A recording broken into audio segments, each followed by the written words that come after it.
আসসালামু আলাইকুম ওরহমতুল্লাহি ওবারাকাতু। সম্মানিত ভিউয়ার্স মহোদয়গণ, মব জাস্টিস, আইন নিজের হাতে তুলে নেওয়া, বর্তমান বাংলাদেশে আইন নিজের হাতে তুলে নেওয়া এটা খুবই ভয়ঙ্কর একটি ব্যাধি।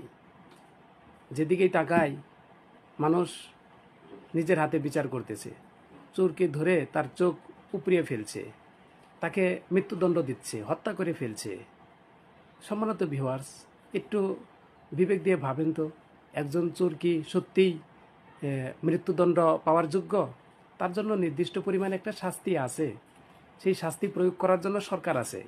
আপনাদের খেয়াল রাখা উচিত, সরকার যেন 1 মাসের ভিতরেই তাকে জামিন না দেয়, এই জিনিসটা আপনারা খেয়াল রাখতে পারেন।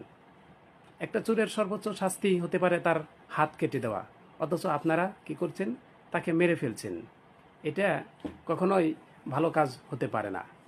আমাদের বাংলাদেশে বর্তমানে জিনা ব্যভিচার চরম আকার ধারণ করছে, তাদেরকে ধরেও মানুষ বিভিন্ন ধরনের শাস্তি দিচ্ছে, অথচ সে তার প্রাপ্য পাচ্ছে না।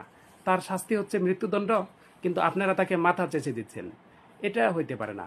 আপনারা তাকে পুলিশের হাতে দিয়ে দেন এবং সরকার যেন তার মৃত্যুদণ্ড কার্যকর করে, তার শাস্তি যেন, সর্বোচ্চ শাস্তি যেন কার্যকর করে। এটা আমরা চেষ্টা করতে পারি, আমরা এদিকে খেয়াল রাখতে পারি। আসসালামু আলাইকুম ওয়া রাহমাতুল্লাহ।